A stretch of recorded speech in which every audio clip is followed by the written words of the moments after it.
Hello，你好，欢迎回来，Welcome back to Wisdom Wednesday with Johnny Tiger on November 1st, 2023. Ooh, it's a cold day. It's definitely getting cold. And this morning, I had to take Tiger into the vet for his annual examination, and he put up a really good fight, as usual. You wouldn't think that a 20-year-old cat would put up that much of a fight, but yeah, he gave it his best, and the vet had to bring out the chainmail glove and the whole work to be able to handle him. Uh, it's always, I think it's really stressful for Tiger and pretty stressful for me to watch that from the side too. It's just not a fun experience for everybody involved. Pretty stressful for the vet as well. Anyway, now, today I'm going to do this a little bit more like a story format because I know like there's a lot of people who's attracted to fantasies, medieval fantasies, high fantasies, like Wheel of Time, which is on Netflix right now, and Game of Thrones. And I honestly, I have not watched Game of Thrones. I keep wanting to do it, but there's and I actually have it on my computer, just waiting for me, but I haven't had the time to sit down and watch it. But there have been many people who watched Game of Thrones, and when they get into Chinese history, they suddenly realize, whoa, so these stuff is not just in fantasy. These things things really happen like this. Yes, they actually did. Not just in China. I mean, anywhere there's royalties and politics and stuff like that, things got just as crazy, if not crazier, than things that we see on Game of Thrones. Of course, minus the magic and zombies and dragons and stuff like that. But basically the way people were, it's just like that. And today I'm going to tell you about an emperor in Chinese history uh, who lived about 1500 years ago, so 1500, 1600 years ago during the Tang dynasty. In fact, I'm going to tell you about the last emperor of the Tang dynasty, Tang Xuanzong himself. A lot of you might not know anything about him, might have never heard of him, but he is, or he was, a very notable person, one of the more legendary uh, people, emperor in Chinese history, even though he only ruled China for 13 years before the Tang dynasty ended. But most scholars agree that if Tang Xinzhang, I will use his real name because it's a little bit more easy to pronounce. Uh, if Emperor Li Chen had the fortune of taking over earlier, uh, then it's quite likely that Tang Dynasty would have not ended because he was an extremely good emperor. And in fact, many people said that Emperor Li Chen was pretty much like a younger Tang Taizong, and many people know that, and we've spoken about Tang Taizong before on Wisdom Wednesday, that he was, many people say, the best emperor ever. If in the Tang Dynasty, and also if you look at emperors throughout Chinese history, it's hard to find one that more achieved, more accomplished more than Tang Taizong. Well, Tang Taizong might have been one of the founding emperors of the Tang Dynasty, but today we're going to look at the last emperor of the Tang Dynasty, that Emperor Li Chen, who many people said was like a younger Tang Taizong. That's how good Li Chen was. Too bad that by the time he took over, the Tang Dynasty was already so far gone that there's nothing he could do to save it. But the last 13 years of Tang Dynasty, when Li Chen ruled, was like almost like a second coming of the golden ages for the Tang Dynasty. Now, if he was just a good emperor, then he would have been special. But not special enough for me to want to do a special episode on this guy. Okay? But this guy's life is such that I think it's very inspirational. There's a lot there for a lot of us to think about, to be able to uh, compare to what we go through and just uh, draw some inspiration from from this emperor who lived so long ago, like I said, 1500, 1600 years ago. Uh, so what's so unique about Emperor Li Chen? Well, first and foremost, he was known for most of his life as the royal idiot. Okay, the royal idiot. Most people believed that he was a bit dim in the head, uh, and slow, and no one took him seriously. He had to survive five emperors before he became an emperor himself. He had to wait until his father uh, was gone, and then his brother took the throne. And you would think, okay, so after his brother passed away, then it should be his turn, right? No, his brother gave the throne to uh, his nephew, the brother's son, and the brother had three sons, so there were three princes that Li Chen had to survive before he could finally become the emperor. So he had to survive his dad, his brother, his three nephews before he came into power. And that is quite remarkable when you consider that back then, to survive in the royal family, especially when you are so close to the line of succession like that, that's difficult because a lot of time uh, people would be trying to get rid of you, trying to murder you in your sleep, just so you are no danger to their throne. And in fact, many people tried to get rid of him, but he survived.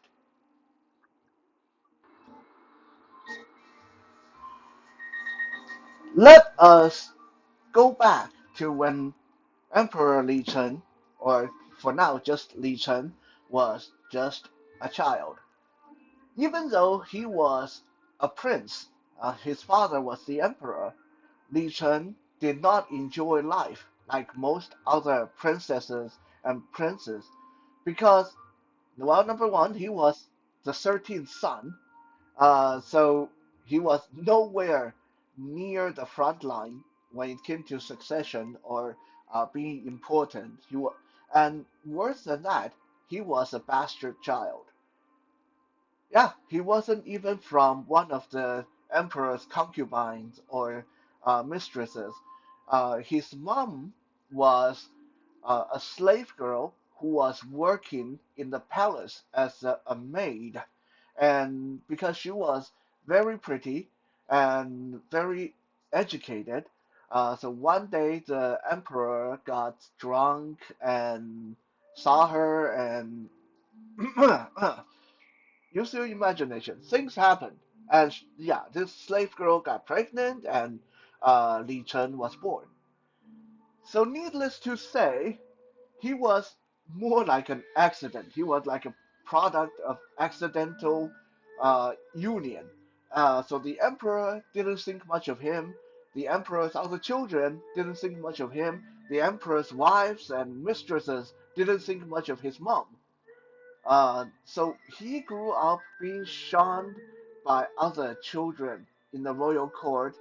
They always bullied him, picked on him, neglected him, and worse than that, a lot of people tried to kill him.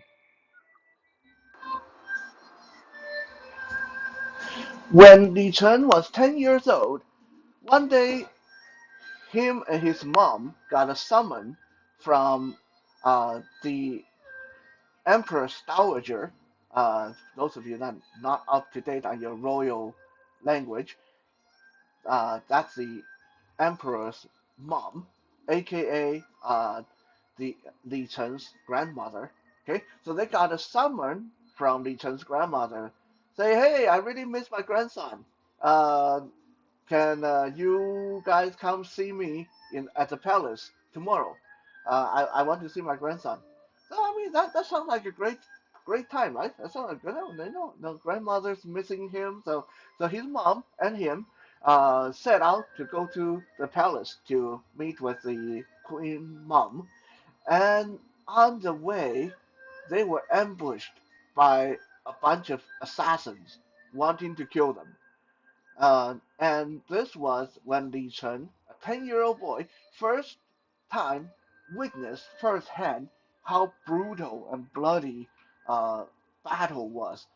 When his house guard fought the assassins, and there were bodies and body parts flying everywhere, and blood being spilled, heads getting chopped off, people dying, horses dying.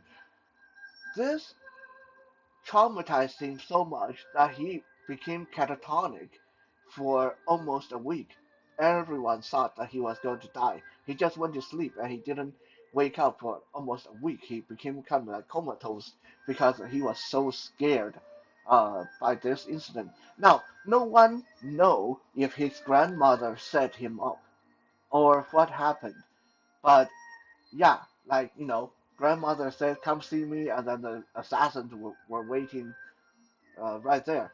So, you can come to your own conclusion. Like I said, he was a bastard child. He wasn't planned, he wasn't wanted. The emperor himself didn't really like him. So you can imagine the queen mom didn't really want him either. Um, so, anyway, luckily, he finally woke up from his comatose state after almost a week.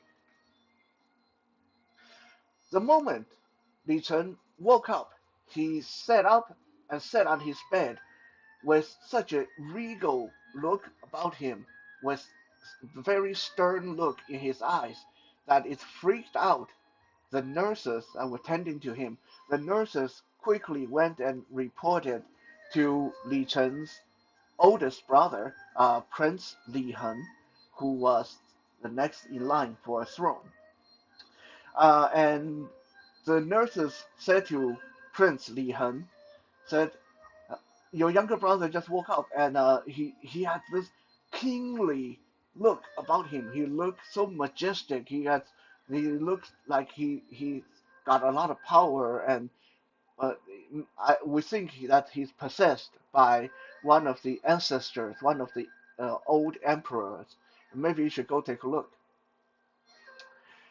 Prince Li Hen then came to his younger brother's bedside, and he put his hand on Li Chen's shoulder, and he said to the people around them, he said, "Oh, no, my younger brother is fine. He's not possessed by any evil spirit.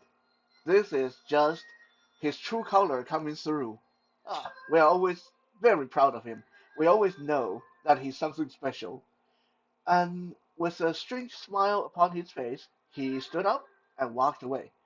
And next day, he ordered two of his personal bodyguard to come serve his younger brother Li Chen with the express order, "You should never leave his side, and you are going to report to me everything he does."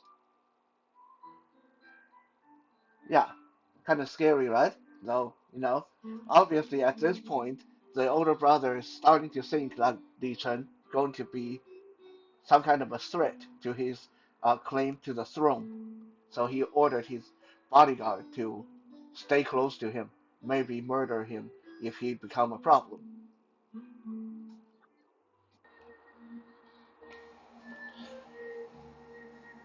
A couple of weeks gone by, and one day Li Chen woke up from his sleep and said to his mother, "Hey mom, I had such a weird dream last night. I was dreaming of me turning into a dragon, and I was flying high and high into the sky towards heaven itself." And his mom, rather than uh, being pleased or being interested, was horrified. His mom said, "How long have you had? Was this the first time you had this dream? How long have you had this dream?" And Li Chen said, Oh, I don't know. And it's not the first time I had this dream, like uh, quite a few times actually. Why? Is there something special? His mom said, "Have you told anybody about it?"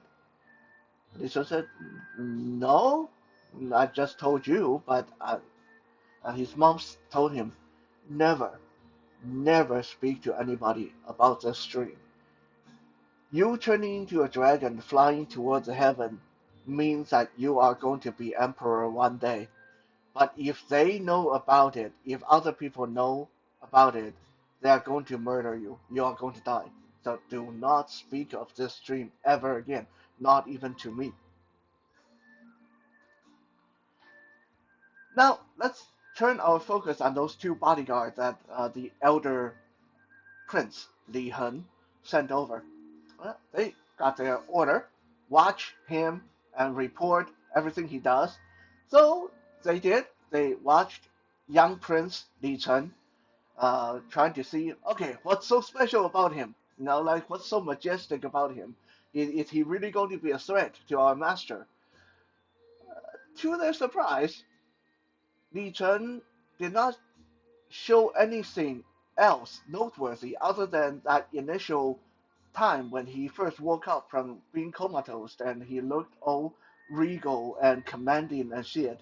Uh, if anything, it seemed like being comatose did something to his brain. The bodyguard reported to the eldest prince, Li Hen, that, hey, your younger brother is lost his mind. He's like, he just stare at the wall and smile sometimes, and he's drooling and singing to himself and talking to empty air. I think we think that whatever happened when he was comatose messed up his brain. And sorry to say that, but your younger brother is nothing special. Uh, he's probably turned into an idiot. Prince Li Hen didn't believe that because when he went to see his younger brother Li Chen, he too saw that regal look, commanding look in his eyes. So he came back and visited his younger brother many, many times to try to see if he is he faking? What's going on? But every time he came, his younger brother was doing, well, things that only idiots would do, like uh, uh, uh, uh, drooling and soiling his own pants and stuff like that. Like, okay, I want to kind of quickly segue out of this a second. I don't want you guys to think that I am saying that people who drool or mentally challenged or whatever. I don't want you guys to think that I'm calling them idiots, right? I'm telling you guys this story as the way it is uh, code, and it I need to use a certain language and word for you guys to quickly understand the way things work. Right? That's all. Okay, so just because I'm using the word idiot or stupid or whatever, that does not reflect my personal view on people who might have some kind of mental disability.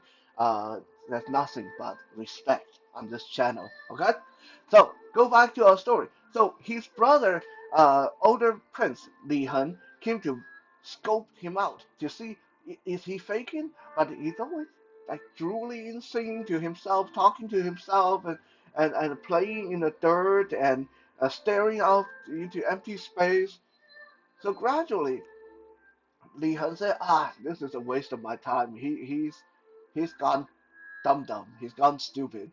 So he told his two bodyguards to, okay, guys, come back to work for me. Never mind. There's nothing to see there. It's not worth your while watching him. So pretty soon, their father passed away, and the Prince Li Hen became emperor. The whole time that Prince Li Hen was emperor, he paid close attention to Li Chen, his younger brother, because he wanted to know if this younger brother is going to argue and fight for the throne and caused problem for Li Hen's own children. But the entire time, Li Chen showed nothing but idiocy, nothing but uh, uh, uh, kind of a disinterest, and most of the time he didn't even seem to know who he was or where he was at. So no one really paid him any mind.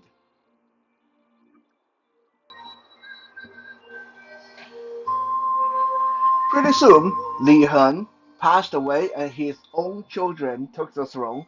First was Prince Liang.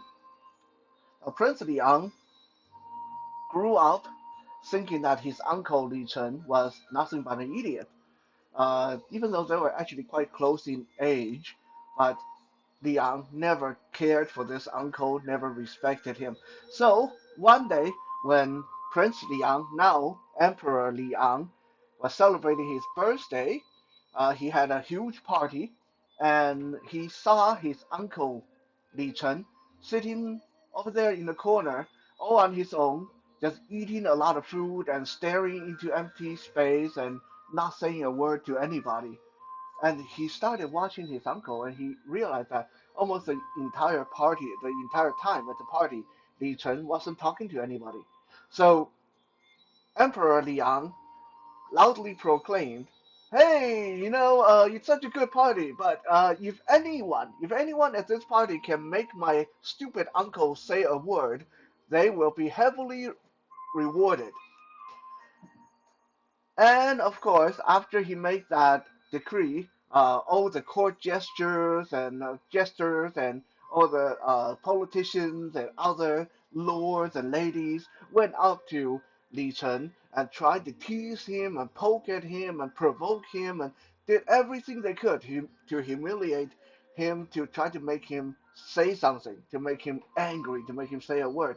But the entire time, Li Chen just acted like he didn't even see them. He just sat there, food all over his clothes, eating with his hands, and just making a royal mess and having a great old time, laughing when people were laughing, even though they were laughing at him, but he laughed along with them. He didn't say a word. He didn't get angry. Everybody thought he was hilarious. Everybody thought that this idiot was funny. But at that court, at that party, one person was having a different experience, and this was uh, Emperor Liang's younger brother, Prince Li Yan. Prince Li Yan uh, watched his uncle Li Chen being teased and provoked, and watched that they couldn't get any reaction out of him. And Li Yan felt a chill down his spine. He thought to himself, either my uncle is really gone and he's really an idiot, like everybody says, or he's such a good actor that he's fooling everybody. And if he is that good of an actor, then he is dangerous. So, a few years later, when Emperor Liang passed away, yeah, a lot of emperors back then didn't last very long. Uh, his younger brother Lian took the throne, uh, the, and now Emperor Lian, after taking the throne, really started to try to figure out, is his uncle Li Chen a problem?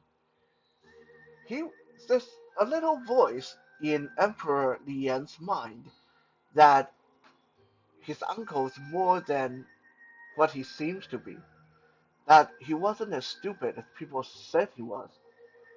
But he couldn't prove it because every time you see this Uncle Li Chen, he's drooling and mumbling and staggering and running into things. He just acted like he didn't even know his left from his right.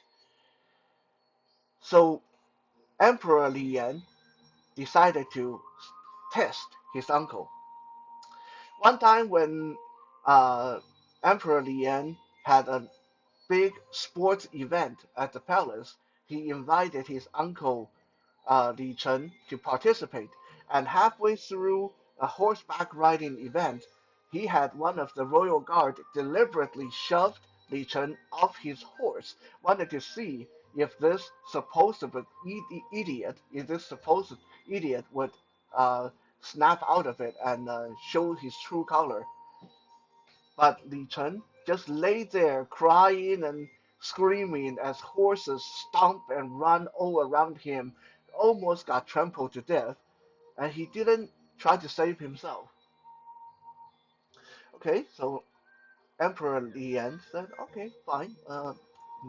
That didn't work. Let's try this again." So next time they had a party at the palace, he had someone walk behind Uncle Li Chen, and when they were going up the stairs, the person tripped Li Chen, and he fell down the stairs. And again, he lay there crying, screaming, didn't even get up or get angry or stuff like that. So Emperor Lian didn't give up. He decided, okay, we're going to do one more test and see if he's really stupid or if he just faking. So he organized a big hunting expedition.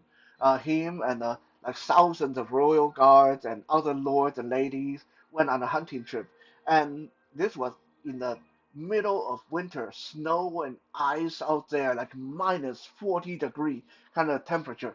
And he invited Uncle Li Chen to come along to the hunting expedition. And in the middle of the night, when no one was looking, he, Emperor Lian ordered everyone to go back to the palace and left his uncle out there in the snow without a horse on his own. Yeah, what a nice guy, huh? So he decided he said to his people, if he's really an idiot, then he'll freeze to death out there. Then we won't have to feed him anymore. And if he knows to come back and find his own way home and save himself, then we'll know that he's faking all these years. So after getting back to the palace, Emperor Lian went to bed. Next morning, he asked his royal guard to, hey, go see if my uncle froze to death out there. And the royal guard reported back, Your Majesty, your uncle actually came home last night. And that did it. That proved to Emperor Lian that his uncle was not as much of an idiot as everyone thought he was. So a few days later, a bunch of royal guards broke into Uncle Li Chen's quarter and beat him senseless and dragged him out and tied him up and threw him into the toilet in the outhouse and left him there. Again, this was the middle of winter. He was tied up, he couldn't save himself. If he was left there long enough, he would either drown in feces or he would freeze to death. And this would have been the end of Uncle Li Chen's life. But he got lucky. A eunuch came by and fished him out of the outhouse and snuck him out of the palace and kept kept him hidden in a nearby Buddhist monastery. Now, what's going on here? Why did this eunuch save Li Chen? It wasn't out of the goodness of his heart. This eunuch was once upon a time a very high-ranking eunuch. But when Emperor Lian became emperor, he had this very huge mistrust of eunuchs. So he started cracking down on eunuchs, taking away their ranks and taking away their power. So this once upon high ranking eunuch hated the emperor and wanted to replace him one day. Well, if you want to replace an emperor, you need to have someone to put in his place. And who better than the idiot who is from the royal line? The eunuch was thinking that, hey, if I save this idiot and be nice to him, and when the time is right, I will put him on the throne and declare him the new emperor. And because he's an idiot, and he'll be so thankful that I saved his life. He'll listen to everything I say. So in essence, I will be the emperor, and this idiot will be my puppet. So this was the motivation behind this eunuch saving Li Chen's life. It wasn't out of the goodness of his heart.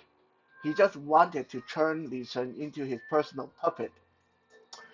True to the eunuch's prediction, in a few short years, Emperor Lian died, and his own son was still too young to rule the country. So this threw the country into chaos because the country have to have an emperor, but the new emperor is too young to rule the country. And this was when the eunuch came out and he forged a royal decree from the old emperor and said the old emperor left in his will and testament that in cases like this, then Prince Li Chen will become the emperor. And he produced this Li Chen, who he has been hiding in the nearby Buddhist monastery for all this past few years. And say, here he is. He's kind of stupid, but it's okay. I will guide him. I will help him, and together we'll rule the country. Yeah, sounds great, right? But this was when Li Chen surprised everybody.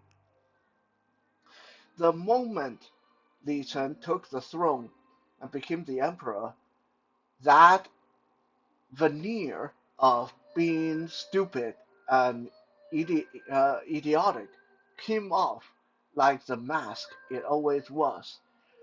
Li Chen the first day he took office, he implemented two major new laws that reverse the corruption in the country. Number one, he ended the two major political factions, the two political parties that were always fighting each other. He officially brought them to an end. And second, he decreed that eunuchs could never have anything to do with politics. And this took everybody by surprise because everybody thought that Li Chen was, well, mindless. Everyone thought he was slow in the head. And no one expected him to act this decisively and this quick upon taking the throne. Li Chen knew from a very early age that his life was always in danger, that people wanted him dead. So he did the only thing that he could, which was to play dumb, play stupid, and bide his time. He pretended to be a mindless idiot for 36 years. Get this, guys, 36 years. Drooling, mumbling, pissing on himself, being picked on by other people. 36 years, guys. This guy pretended to be dumb for 36 years so he could survive, so he could be on the throne one day. And finally, he was on the throne, and like the dragon in his dream, he soared above everybody else. His first implementation ended the two-party corruption that plagued Tang dynasty for the past 50 years, and his second decree that eunuchs were not allowed to have anything to do with politics effectively ended any kind of corruption or control that eunuchs had over the royal court. In the 13 years that Li Chen was emperor, he also made it so that it was very, very difficult to be promoted to be high ranking in the government. In his own word, there's only you need to meet two criteria if you want to be a minister. One, you have to meet a certain year requirement. You have to have worked for the government for enough years. Second, you have to have done enough good deeds for you to be considered to be a royal minister for any kind of ministry. So it had nothing to do with how smart you were, how good a paper you could write, or how who spoke, who recommended you, or if the emperor liked you or not. If you didn't meet those two criteria, you were not going to become a minister in the government. At the time when at the end of Tang Dynasty, all the high-ranking ministers, their robes were either red or purple. It was said that during the reign and rule of Emperor Li Chen, the red robe and the purple robe would barely ever get handed out, maybe once a year. That's it. So maybe one person uh, every year would get promoted to be a minister of um, his government.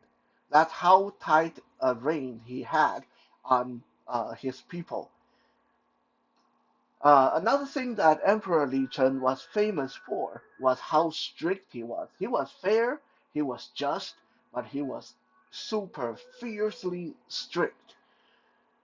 There were two incidences that can show you just how strict he was. There was a favorite court gesture of his.